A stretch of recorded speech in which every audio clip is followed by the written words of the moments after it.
Rob Reiner's legacy was not built overnight. He was born in 1947 in the Bronx, New York, into a family where art was a daily companion.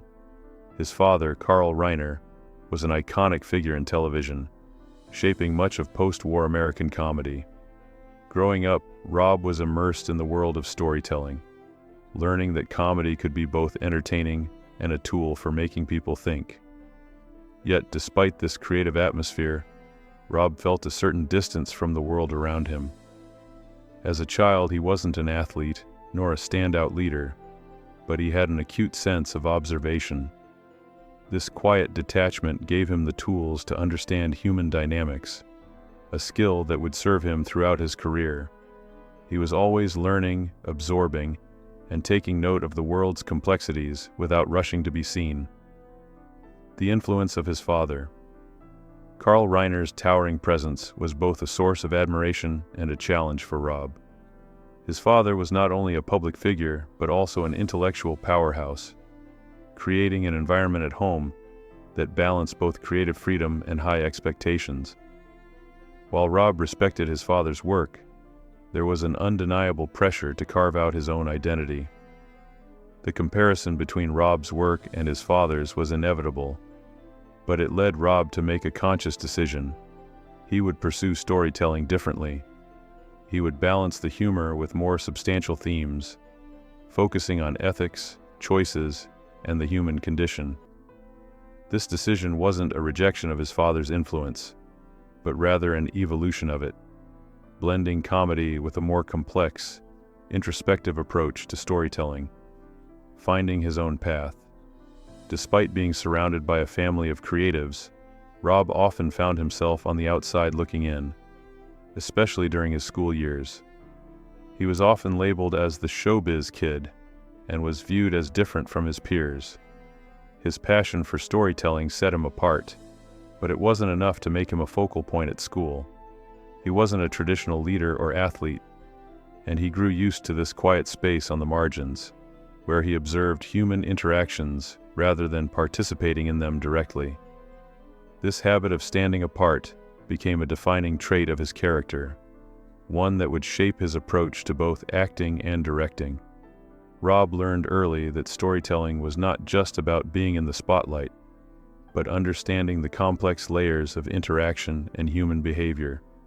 The challenge of Hollywood. Rob's journey into Hollywood was not a clear-cut one. While his father's success opened many doors, it also created a constant comparison. Rob started his acting career with small roles in television shows, like The Andy Griffith Show and Batman, where he learned the importance of restraint. It wasn't about stealing the scene, but about understanding how to complement the story. He learned how to fit into a rhythm, to observe rather than take center stage. This period, marked by brief but important roles, helped shape his craft.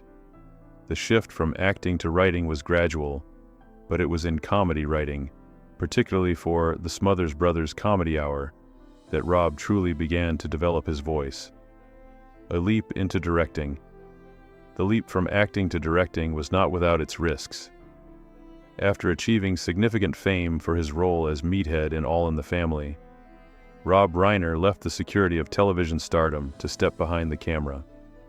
This was a bold move, as it was common for sitcom stars to struggle when transitioning to directing.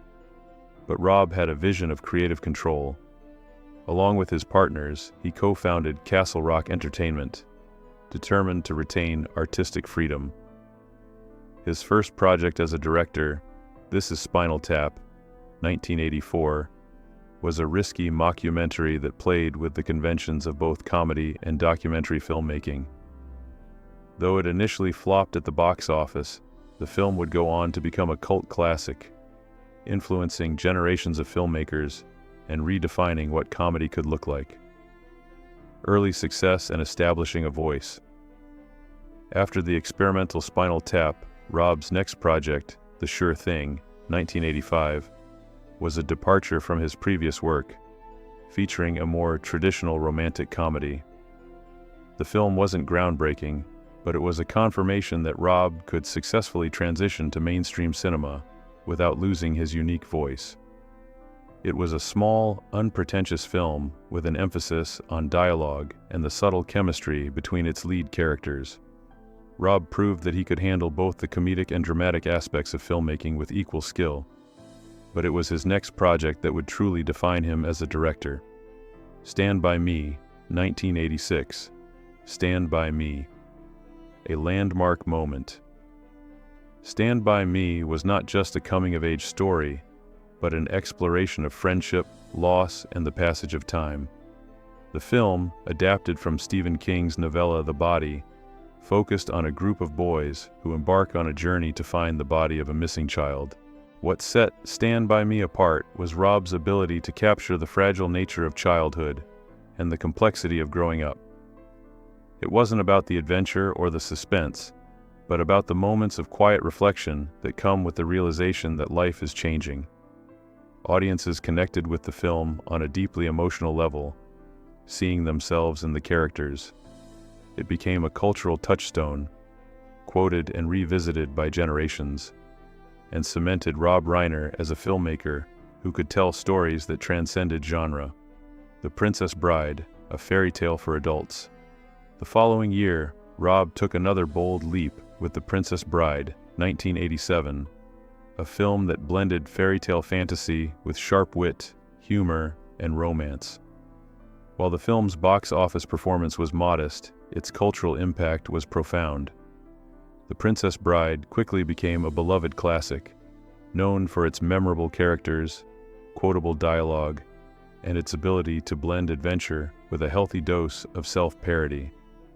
Rob's approach to the film was not to force it to be a major success, but to let it exist on its own terms, with a rare innocence that made it timeless.